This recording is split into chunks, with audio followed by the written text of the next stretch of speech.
If you haven't heard about Anchor, it is the easiest way to make your podcast. Let me explain. It is free, and you can do everywhere you have an internet connection, from your cellular phone, from your laptop, or from your tablet. It's free. There is creation tools that allow you to record and edit your podcast right from your phone or your computer.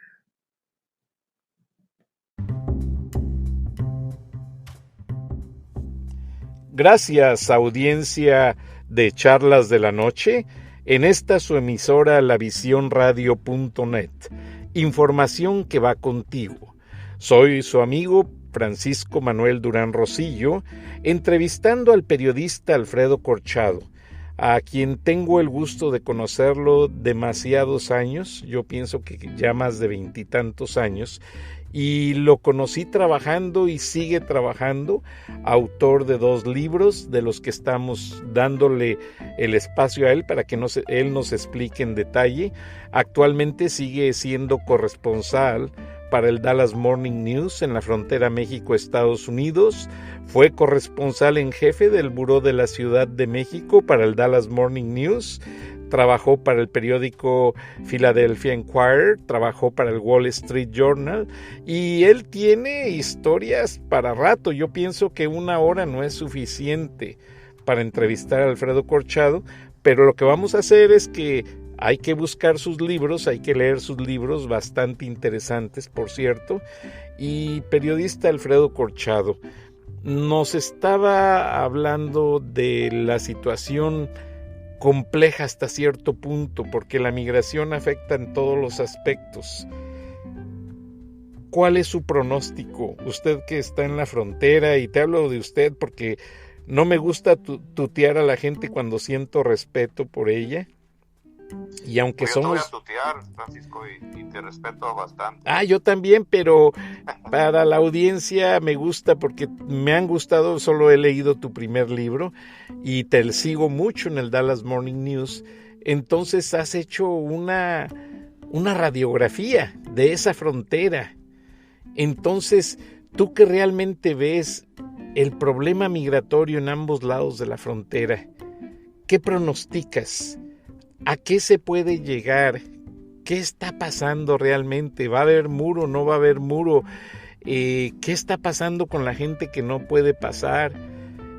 Hiciste una historia muy interesante sobre la manera en que los que pasan están básicamente varados en prisiones y en hospicios para los niños. ¿Qué nos puedes decir al respecto? Mira, yo empecé como corresponsal en la frontera. Actualmente sigo como corresponsal cubriendo temas de la frontera. Sigo en la Ciudad de México, o sea, yendo y viniendo, ¿no? Desde México a la frontera casi toda mi vida. Y no recuerdo otra época donde la situación sea tan difícil, tan compleja, tan frustrante para gente que vive en la frontera, para, o sea, el mamá y papá que no pueden visitar a sus abuelos, a sus tías, o muchachos, o sea, gente joven que tiene que cruzar de Ciudad Juárez, de Nuevo Laredo o de Reynosa a Estados Unidos a poder ir a clases todos los días. Es una situación que creo que ha cambiado cómo vivimos, ¿no? Cómo convivimos con nuestros vecinos día a día. Vas a la frontera y ves algo que no había visto, o sea, docenas, cientos de personas, a veces hace poco llegaron 1,700 personas de Centroamérica en un día, Francisco, en un día, o sea, cosa que antes veíamos 100 personas, 200 personas, creo que al principio de este año eran 500, hace poco llegaron 1,700, que fue un número altísimo, pero que no se registró solamente en El Paso, Ciudad Juárez, sino también en lugares como Brownsville, como Matamoros, como Reynosa, McAllen. Estás viendo líneas larguísimas de mercancía que llega de México. las pérdidas que yo creo que el consumidor empieza a ver los precios que empiezan que van a la alza, ¿no? en los supermercados. Estamos viendo una situación donde personas empiezan a decir, bueno, ¿qué está pensando Washington? ¿Qué está pensando en el caso de Texas, Austin? De que no ven la pérdida que se está viendo, no ven lo difícil que se está haciendo para el intercambio entre Estados Unidos y México. Y creo que a la larga, si vives en Atlanta, o si vives en Ohio, o si vives en Chicago, todo esto va a afectar al consumidor, va a afectar a la persona que vive acá y que más y más está enlazada con lo que pasa en México. No creo que hay un norteamericano que día a día no sea influido por lo que pasa en México. O sea, la comida que comemos, la música que escuchamos, la mano de obra, como platicamos hace rato, todo, o sea, estamos tan integrados como sociedades, como países, que el impacto es para todos, no solamente para la gente en la frontera, sino para todo rumbo. Exactamente. Ahora, a la audiencia que no ha tenido oportunidad de leer al periodista Alfredo Corchado en el Dallas Morning News, les explico. Hará cuestión de un mes y medio, el presidente Trump mandó más militares y también más guardias fronterizos, pero hicieron más exhaustivo, más lento el proceso de revisión.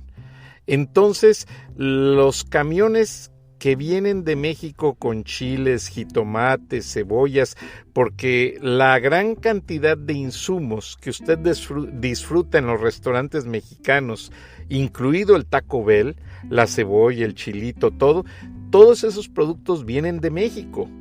Entonces, las filas tan grandes que se hicieron, de las que nos habla el periodista Alfredo Corchado, fue a razón de que fue muy lento el proceso de revisión de esos vehículos y que los camioneros empezaron a desesperarse. Muchos de ellos perdieron el producto y tuvieron que regresarse con la comida echada a perder a su lugar de origen porque no pudieron pasar la frontera.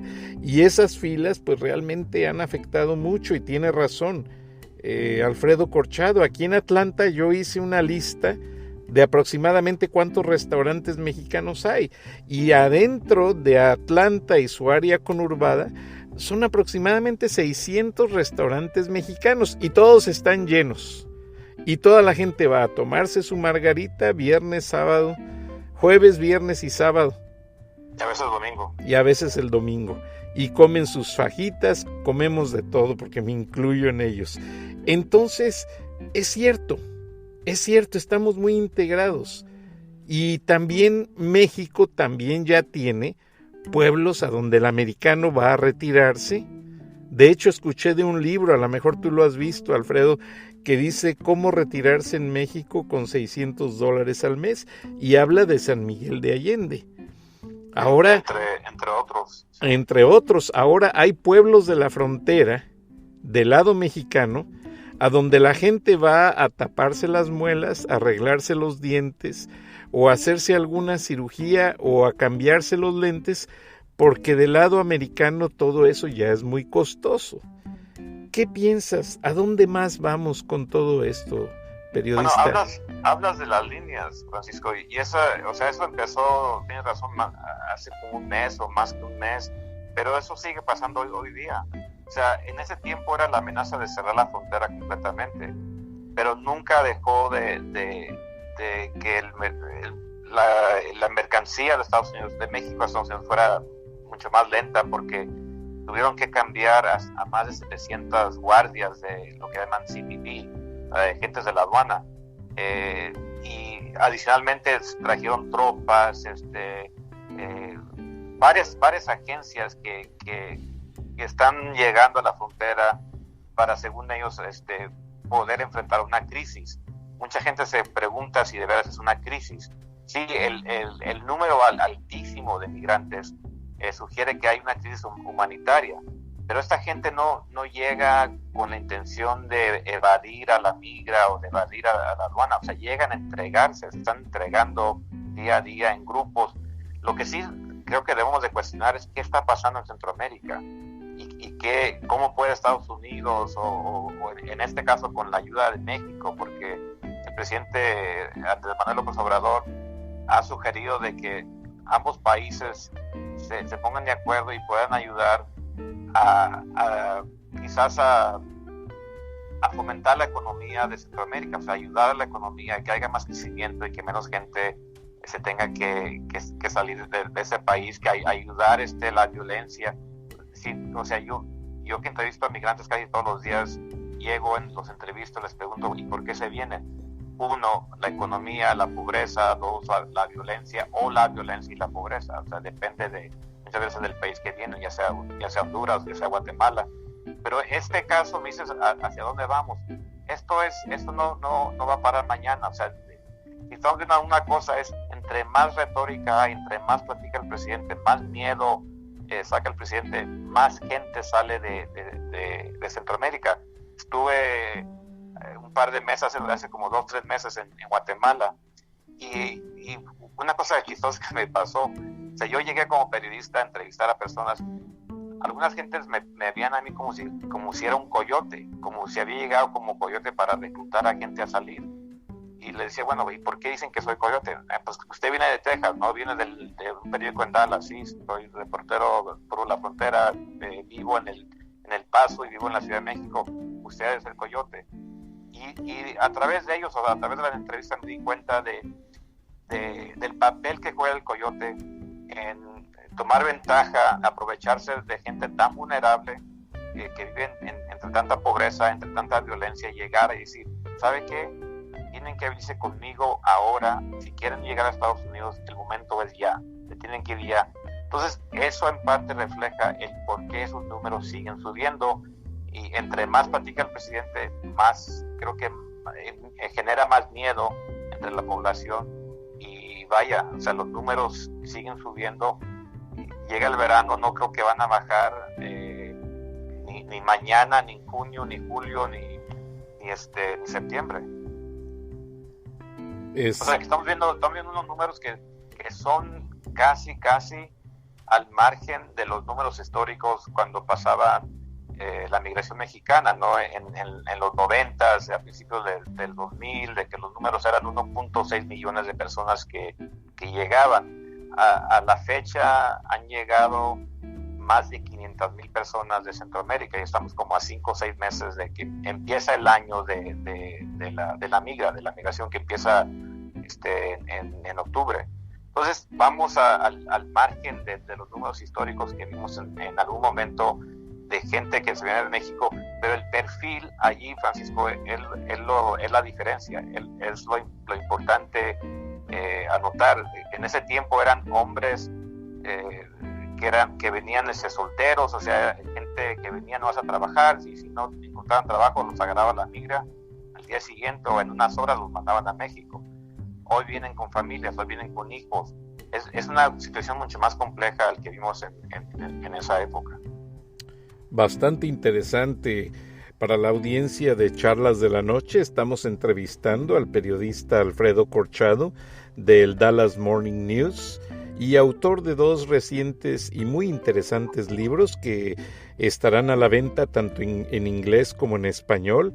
Pero nos tenemos que ir a una pausa y regresamos de momento en unos minutos para seguir escuchando todos los detalles que nos da Alfredo Corchado, a quien le preguntaremos si la frontera México-Estados Unidos seguirá militarizada y con alambradas cortantes y con más armas, y él nos va a dar todos esos detalles, porque él está ahí día a día cubriendo toda esta información para los lectores del Dallas Morning News, y que ahora nos comparte en esta entrevista.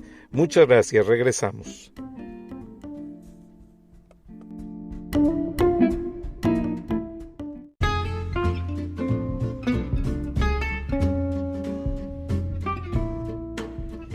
Buenas noches, amigos de Charlas de la Noche. Estamos hoy de fiesta, básicamente porque tenemos una personalidad del periodismo hispano aquí en el estudio con nosotros. Se trata de un caballero que trabajó para el Wall Street Journal, es graduado de la Universidad de Texas, es mexicano, pero muy brillante en la carrera de periodismo. Actualmente trabaja en el Dallas Morning News, periódico para el cual fue editor en jefe para el Buró de la Ciudad de México por muchos años. Hizo un trabajo muy brillante, muy reconocido en ambos lados de la frontera. Entrevistó a los presidentes de México, hizo historias muy brillantes sobre el problema del narcotráfico y es autor de 2 libros bastante reconocidos que han salido a la publicación. Uno de ellos ya casi lo termino de leer, Medianoche en México, pero yo quiero que él nos hable más que nada de eso. A nosotros nos escuchan en España, en México, en Monterrey, en Atlanta, aquí en Georgia, principalmente porque tenemos en la página de Facebook 120,000 personas que nos siguen en el periódico. El periódico, la edición impresa, la leen 35,000 copias y la edición digital también tiene casi 100,000 seguidores. Entonces quiero que el señor Alfredo Corchado nos hable más que nada en este primer segmento de su vida. Cuando nació en México y sus padres lo trajeron a los Estados Unidos. ¿Cómo fue esa experiencia para ti, Alfredo? Platícanos un poquito de eso, por favor. Bueno, primeramente, Francisco, muchísimas gracias por recibirme y por los elogios, por platicar conmigo. Como tú, creo que seguimos siendo periodistas desde que nacimos, ¿no? Hasta la fecha. Mira, yo creo que con mucha gente que nos escucha, yo nací en Durango. O sea, no que todos nacieron en Durango, pero nos emigramos a Estados Unidos. Y yo me vine a la edad de 6 años, me crié en el Valle de San Joaquín, en el centro de California. Y ahí fue donde mi papá, que era bracero, que fue la razón por la que nos venimos a Estados Unidos. Él trabajaba en el campo, mi mamá también trabajó en el campo, eran miembros del sindicato United Farm Workers Union, que dirigía César Chávez. Y fue los inicios, ¿no? de mi vida en Estados Unidos. Desde allí nos fuimos al Paso, ¿no? O sea, mi papá, mi mamá siempre querían estar más cerca de México y nos vinimos a vivir al Paso, donde efectivamente me gradué de El Paso Community College y luego la Universidad de Texas en El Paso. Aquí empezó mi carrera como periodista. De aquí, o sea, yo creo que la pasión, la inspiración para mí siempre ha sido tratar de ser como un puente, ¿no? Entre 2 países. Y ser un puente de comunicación o de entendimiento entre 2 países. Que fue lo que me vio del Paso. Me fui a trabajar en Utah. Y luego en Filadelfia, trabajando entre mercadotecnia, que era lo que primero cubría, o sea, como Campbell Soup, Hershey Bars, etcétera. Cuando empecé mi carrera, lo que empezaba en Estados Unidos era IRCA, o sea, la reforma migratoria. Y eso fue lo que me abrió la puerta a seguir cubriendo el México desde acá, que es lo que decimos, ¿no? El México de acá y el México de allá. Para mí el México de acá siempre ha sido mi carrera o donde me empapé más de historias que hasta la fecha siguen siendo muy relevantes en este país. Y vaya que lo son. Solamente para la audiencia explicarles, si no mal entendí, periodista Alfredo Corchado, o sea, cubrías historias sobre por ejemplo, la compañía que produce sopas Campbell's, y también un tiempo hiciste pues algunos temas relacionados con la mercadotecnia.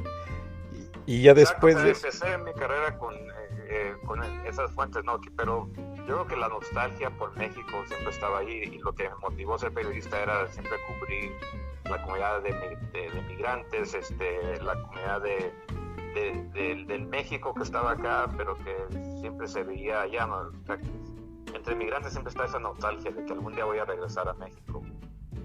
Entonces eso lo cubrí para empezar, porque cubrí como 6 meses, pero la noticia era tan grande en ese tiempo, bajo el presidente Ronald Reagan, de amnistía para migrantes, que eso fue lo que me abrió la puerta, y de repente andaba reportando en lugares como Houston, como Los Ángeles, como Chicago, en El Paso, viendo los primeros pasos del México que se abría, que de repente empezamos a ver mexicanos en Iowa, en otros lugares. O sea, ya había algunos números, pero eso siguió creciendo después del 86. Y vaya como que... te fui a conocer, Francisco, no sé si te acuerdas, pero andamos haciendo notas sobre los mexicanos que crecían en lugares como Carolina del Norte, como Atlanta, como New Hampshire, Vermont, etcétera. Lo recuerdo, tú me contactaste cuando yo trabajaba en Turner Broadcasting System y platicamos muy a gusto, porque a mí me llamó la directora de una revista que se llama Abcedra en la Ciudad de México, no sé si todavía existe, y me dice, oye, tengo un gran amigo periodista, se llama Alfredo Corchado, y va a ir al sur de los Estados Unidos a hacer un reportaje por la situación de los mexicanos. Y le dije yo, pues bienvenido. Y ya cuando me dijo Alfredo Corchado, yo ya te había leído, porque voy a hacer un paréntesis en la historia. Perdón, cuando yo era estudiante me volví muy aficionado a leer el Dallas Morning News, porque cuando asesinaron al presidente Kennedy, yo estaba realmente muy niño. Pero en las escuelas se comentó que hubo un periódico, y luego me corriges si estoy equivocado, un periódico de México llamado El Siglo de Torreón, que fue el primer periódico en el mundo en publicar la muerte del presidente Kennedy. Y todo sucedió de la siguiente manera. Un hijo del dueño del Siglo de Torreón estudiaba en Houston, creo que fue donde pasó eso, si no mal recuerdo. Fue en Dallas, discúlpame. En Dallas, estudiaba en Dallas, y cuando supo que iba a ir el presidente, pues él faltó a clases y se fue a ver al presidente. De alguna manera, de esas ironías de la vida, le tocó en uno de los eventos, no sé qué parte, si fue cuando le dispararon o si fue en el hospital, pero él fue el primero que escuchó cuando le confirmó al servicio secreto el médico: el presidente de los Estados Unidos está muerto. Wow. Entonces él agarró el teléfono, documentó el nombre del doctor, documentó cómo era el agente del servicio secreto que estaba a cargo de ese dispositivo, llamó a su padre y le dice: papá, vamos a hacer una edición especial. Y le dijo el papá: pues ¿a qué se debe, hijo? Acaban de matar al presidente Kennedy. Entonces el papá le dijo: hijo, se está yendo el personal que hizo el periódico de la noche, déjame y les llamo a todos. Y sacaron la edición, y si puedo, en internet hay una copia, te la voy a mandar. Por favor. Y está reconocido a nivel mundial como la primera edición que en cuestión de horas sacó antes que los periódicos americanos. Claro que la prensa americana es muy respetuosa de respetar las fuentes informativas hasta que confirman, pero él se adelantó a todos y la publicó y le funcionó. Y bueno, pero entonces desde esa época yo empecé a leer el Dallas Morning News porque me gustaba, y lo leía porque tú sabes, yo soy nacido en Guanajuato. Claro. Y tenemos una ciudad que me imagino que te va a gustar mucho para retirarte, llamada San Miguel de Allende. Y ahí vive mucha población americana. Y ahí hay un consulado americano. Entonces yo iba con mi papá a comprar cosas a la ciudad de Celaya, pero San Miguel está pegado ahí, y le decía, papá, vamos a pasar por San Miguel, me decía sí, y había un hotel donde tiraban los periódicos en inglés. Entonces yo le decía a mi papá, déjame ir a este hotel. Y yo preguntaba, señores, ¿ya van a tirar los periódicos que dejaron los americanos? Sí, agárralos, ahí están junto al bote. Y había siempre 1 o 2 ejemplares del Dallas Morning News. Y me hice aficionado a leer, y así aprendí un poquito de palabras y fui comprendiendo el inglés. Pero la razón principal fue esa historia, y luego te haré llegar la página porque por ahí la tengo. Un amigo me hizo favor de darme los datos. Pero bueno, audiencia de Charlas de la Noche, estamos platicando en una entrevista con un personaje a quien yo veo que todos los jóvenes que quieran estudiar periodismo, que quieran ser escritores, tienen que conocer y aprenderle mucho, porque él es un mexicano de corazón, conoce muy bien el idioma inglés, ha trabajado en medios en inglés, principalmente de los más destacados de los Estados Unidos, el señor Alfredo Corchado, y tiene una historia que a lo largo de estos próximos segmentos iremos desarrollando. Pero Alfredo, algo que me llama mucho la atención de ti, y disculpa que te tuteé siendo realmente una persona muy respetable, con premios y reconocimientos, ya la compañía Penguin, destacada editora de libros, ya te tomó tu libro, el segundo, para publicarlo en español. ¿Qué sentiste ese día? No, imagínate, un tremendo orgullo, ¿no? Yo venirme de San Luis de Cordero, Durango, que es donde nací, un pueblito muy pequeño en Durango, no completar lo que le llaman el high school, ser el mayor de 9 hijos de braceros, ¿no? De padres muy humildes, pues claro, es un orgullo enorme. La próxima semana voy a presentar el libro en la Ciudad de México, que se va a llamar Patrias, y más que todo, digo, es una historia que es de 4 amigos que se conocen en Filadelfia, la amistad de 30 años, pero al fondo es también agradecer a las contribuciones del mexicano en este país, empezando con mis padres, que fue lo que me motivó a escribir Patrias. Entonces, cada vez que mi mamá lee algo en español, o sea, viendo el orgullo que tienen ella, tanto mi papá, qué afortunado, ¿no?, de que tengo a mis padres. Exactamente. Pues sientes el tremendo orgullo. Maravilloso. Estás haciendo algo para que ellos sepan, más que todo, que el sacrificio que hicieron. Y Alfredo, y el compromiso es deuda. Tienes que venir a Georgia a presentar el libro. Nosotros te vamos a seguir, te vamos a anunciar en el periódico y en la radio para que la audiencia esté pendiente. Estamos platicando con el periodista Alfredo Corchado. Tenemos que ir a una pausa comercial, lamentablemente, pero regresamos aquí en La Visión Radio en unos minutos. Por favor, no se desconecte.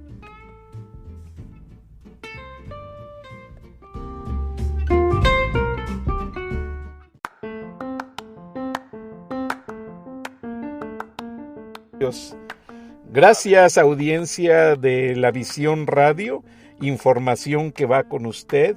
Estamos entrevistando al periodista Alfredo Corchado, quien nos está hablando de viva voz. Para quienes no usan esta frase, es cuando estamos hablando con un testigo que ha vivido toda su vida en la frontera como profesional y como persona. Siendo nativo de México y naturalizado en los Estados Unidos, Alfredo Corchado ha sabido retratar en sus palabras de sus reportajes y sus libros esa gran realidad, esa gran herida que decía el escritor Carlos Fuentes, en paz descanse, que decía que la frontera México-Estados Unidos, aparte de ser la más grande de las más grandes del mundo, es una gran herida donde diario muere gente en ambos lados. Además, es la frontera más cruzada por gente que lo hace legalmente e ilegalmente. qué contradicción. Le estábamos preguntando al periodista Alfredo Corchado si sigue militarizada la frontera México-Estados Unidos. Yo creo que los números siguen incrementando. Hace poco estuvo uno de los generales más importantes de Estados Unidos, estuvo en McAllen y habló de la presencia de los militares, que se va a extender hasta septiembre, si no a muchos más meses, según él. Es una cosa que no se ha definido, o sea, cosa que va a haber más presencia de los militares, va a haber más presencia de agencias federales de Estados Unidos, y por una simple razón, o sea, que yo la veo como testigo de haber visto la administración de las fronteras, pero también de expertos con los que hablo día a día. Está llegando lo peor que le puede pasar a una persona que vive en la frontera, que son las elecciones 2020. Entonces, mucha gente se siente como si fuéramos parte del teatro político de Washington, ¿no?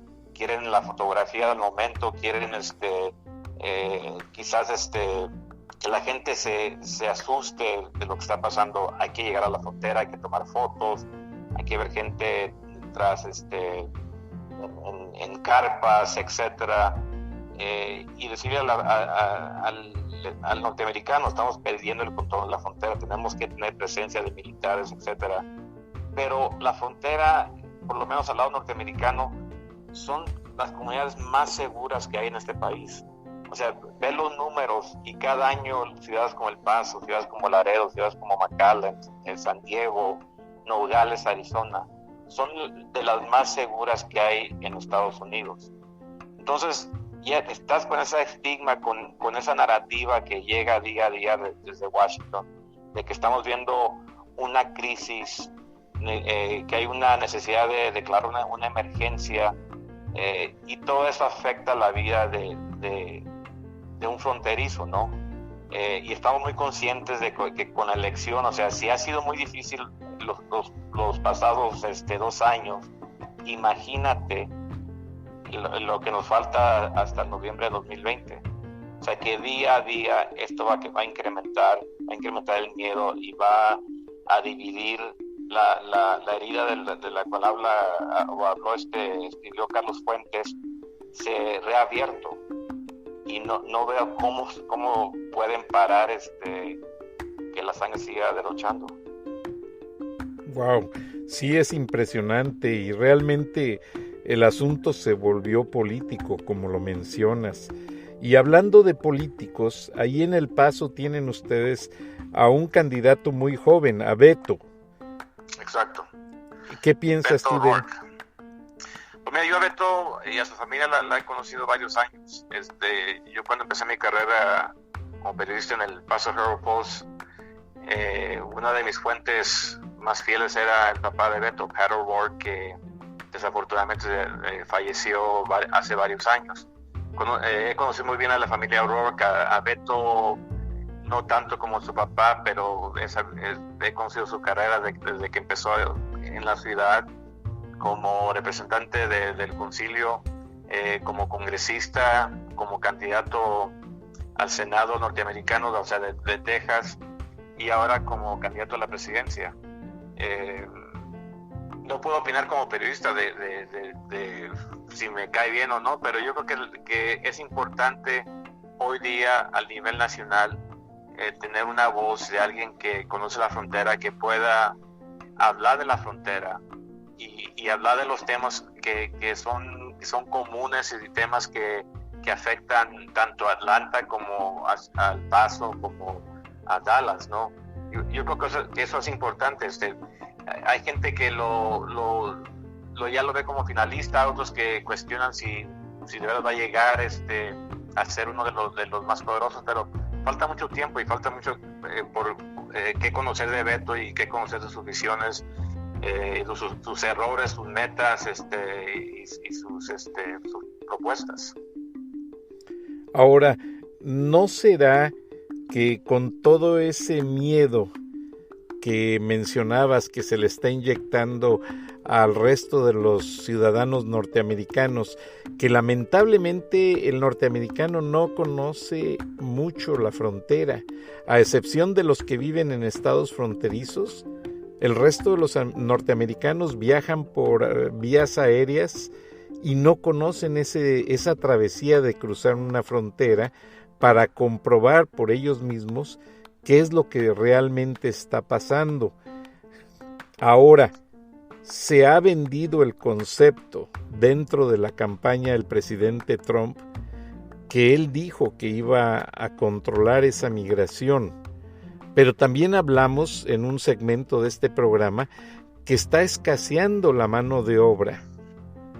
Entonces hay compañías que mejor han decidido irse.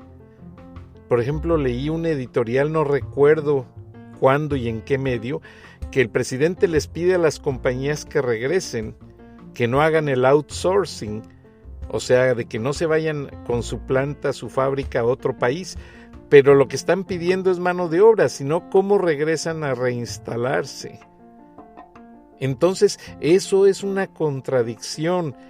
¿Quién podrá hacer ver todos esos detalles de una manera congruente para que el Senado y los congresistas lo analicen y lo puedan puntualizar? Ahora, Beto corrió contra Ted Cruz, y algo que me dejó con la boca abierta de Ted Cruz es que Ted Cruz quiere quitarle la ciudadanía a todos los hijos de los inmigrantes. O sea que le quiere quitar la ciudadanía americana a nuestros hijos, y realmente eso no se me hace justo. Una apreciación de todo esto con tus análisis como periodista. ¿Hacia dónde va o por qué intimidan tan fuertemente a la gente? ¿Qué está pasando? Yo a veces no los entiendo. Lo que está pasando es que históricamente el voto latino no ha contado, y los políticos se aprovechan de eso. O sea, el único que puede cambiar el destino de todo esto es el votante, que el latino salga a votar. O sea, lo que estamos viendo en Estados Unidos es algo que vimos en California, donde los políticos se aprovechaban del mexicano, ¿no? Los usaban como si fueran parte de un circo. Y no fue hasta que llegó gente de sindicatos, de que empezaron a fortalecerlos, ¿no? A decirles, tienen que votar, tienen que organizarse, tienen que alzar la voz. No fue hasta que pasó eso que California cambió. Y es la gran lección de California para el resto del país. Si queremos cambio, si queremos que la cosa, como dice mucha gente en la frontera, mucha gente en estados oestes, que baje la hipocresía que escuchamos en este país, el miedo que hay en este país. El votante latino tiene que salir y decir, basta, vamos a votar. Y hemos visto ya que el voto latino es determinante en un resultado electoral. Es un potencial increíble. Lo malo es que no lo ejercemos todavía. O sea, de vez en cuando ves números que te impresionan, pero no hemos llegado a donde podemos llegar. Y ese es el problema. ¿Qué se ve para el 2020 políticamente hablando en las campañas? ¿Habrá más intimidación? ¿Habrá más choques de acusaciones? Todo esto, intimidación es más miedo, generar más miedo, ver la frontera como un lugar donde hemos perdido el control, donde la gente está llegando en masas y etcétera. O sea, todo bien. Estamos viviendo bajo un presidente que sabe cómo utilizar las cámaras, sabe cómo utilizar la narrativa a través de las imágenes, etcétera. Todo eso va a pasar, y es lo que, si vives en la frontera, es lo que más te asusta, es lo que más te frustra, ¿no? De que esto empieza, esto no termina, esto empieza. Qué difícil. ¿Crees que haya violencia? Bueno, a mí eso es algo que como periodista siempre ando tratando de buscar el pulso, ¿no? De tratar de entender, y sí hay lugares donde la gente sí te habla de que esto no cambia, va a haber violencia. Mucha gente ya te dice, estamos viviendo una guerra civil sin sangre, a cold civil war. Pero algo está pasando en este país. O sea, estamos viendo un cambio que no sé si va a durar años o meses, pero estamos en medio de este cambio. Ahora, algo que a mí me intriga demasiado, Alfredo Corchado, periodista del Dallas Morning News, especialista en temas de la frontera México-Estados Unidos y editor en jefe del Buró de México para el mismo periódico, autor de 2 libros. Algo que a mí me intriga es, ¿por qué solo se habla y se ataca la inmigración mexicana, la inmigración centroamericana? ¿Por qué no se habla de los chinos, que también llegan en demasía y no tengo nada contra ellos? ¿Por qué no se habla de las etnias de otros países? Es más, escuché que dieron 500,000 visas y las quieren utilizar con gente de otros países. Porque somos, es fácil de atacar al mexicano, al latino, por la misma razón, no votan, no reaccionan. Eso es algo que tiene que cambiar. Eso es algo que o sea, lo hemos visto en otros estados, lo hemos visto en otros países, ¿no? Cuando se aprovechan de gente mucho más vulnerable, lo hemos visto en Hungría, lo hemos visto en Italia. Pero no es hasta que la gente se organiza y la gente empieza a votar, a ser tomado en cuenta, que dejan de aprovecharse. Y es lo que, o sea, como te digo, el mexicano, la migración mexicana está en cero. Hay más mexicanos que regresan de Estados Unidos a México, deportados o regresan voluntariamente, que el mexicano que llega de México a Estados Unidos. Son números que no escuchas mucho en los medios de este país. O sea, yo en mi periódico trato de recordarle al lector que cada vez que hago unas notas de migración, que el mexicano, la mano de obra mexicano, ya desapareció. O sea, ya es algo que se extraña, la ausencia ya se siente. Sí, y en demasía, porque de hecho ya no hay quien te despache una hamburguesa. Perdona la expresión. O quien te cuide de los niños, o quien te ayude. O sea, una cosa que estamos viendo en Dallas, que es muy interesante y que quizás también esté pasando en Atlanta o en Nueva York, la migración que sí hemos visto últimamente en los últimos años ha sido migración de la clase media de México, de gente con mucha más educación que está llegando. Sí. Eso también está cambiando la complejidad entre ambos países. Y venezolanos. Exacto, muchos venezolanos, aquí en la frontera, el número de venezolanos, de brasileños, o sea, se habla mucho de centroamericanos, pero hay otros países que también están llegando en números muy impresionantes. Alfredo, estamos por cerrar el programa. Un diagnóstico a mediano y largo plazo. Estados Unidos, país de inmigrantes, país que recibió la Estatua de la Libertad de parte del gobierno francés, como un reconocimiento a que recibe a sus inmigrantes. De hecho, yo no sabía, pero leí que la tarjeta American Express nació de esa manera. Había un buque que venía de Europa y se llamaba American Express el buque, porque traía a los inmigrantes sin hacer paradas. Y como no tenían dinero para pagar el viaje, se les daba una tarjeta verde porque les hacían creer que ese era su green card para llegar a la isla donde llegaban todos los inmigrantes, y de ahí después se reportaban para ir pagando el viaje. Entonces de ahí nació, tengo entendido, el concepto de la tarjeta de crédito American Express. Pero, ¿qué está pasando en el país de inmigrantes por excelencia, donde Tomás Alva Edison, Steve Jobs y tanto inmigrante han hecho aportaciones no solo a los Estados Unidos, sino a la humanidad? ¿Qué ves tú a mediano y largo plazo que vaya a pasar? Yo lo que veo es que esa imagen, esa narrativa que hemos conocido toda nuestra vida y antes de que hemos llegado a este planeta, esa narrativa se tiene que rescatar por el propio migrante. O sea, ellos son los que tienen que rescatar esa imagen, esa narrativa de que ese sueño americano siga vivo. Y se hace solamente otra vez votando a través de historias, a través de programas como el tuyo, Francisco, que pueda seguir alimentando y recordándole a la gente lo que es y lo que fue Estados Unidos.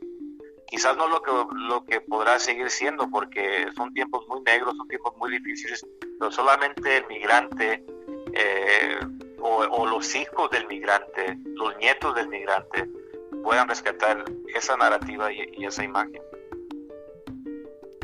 Un gran esfuerzo, y también el gran esfuerzo del periodista Alfredo Corchado, que va a traer a Atlanta la edición en español de su libro Patrias, Homeland en inglés, y estaremos muy atentos para avisarle a la audiencia de La Visión Radio y también por medio del periódico La Visión, para avisarles cuándo estarán ya en esta ciudad tanto los libros como el autor, para que se los presente directamente a ustedes y, ¿por qué no?, para que se los firme, porque es muy interesante conocer al escritor y tener el libro autografiado por él. Alfredo Corchado, no me queda más que agradecerte y felicitarte. Fue una entrevista excelente, la guardaré para mis futuras referencias y te quiero pedir, a manera de compromiso con los oyentes, que son bastantes y en muchos países, no solo en Atlanta, que regreses a estos micrófonos tan pronto como gustes. Con mucho gusto, Francisco, y fue un placer y un honor nuevamente reconectarme y que esto siga más a menudo. Muchísimas gracias. Claro que sí, Alfredo, muchas gracias.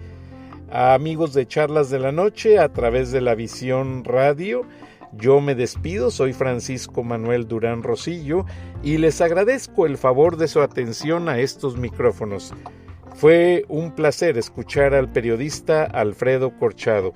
Disculpen, él tiene un grupo de gentes esperándolo, por eso vieron que hay llamadas, pero le apreciamos mucho que se tomó esta hora para atendernos. Muchas gracias, Alfredo.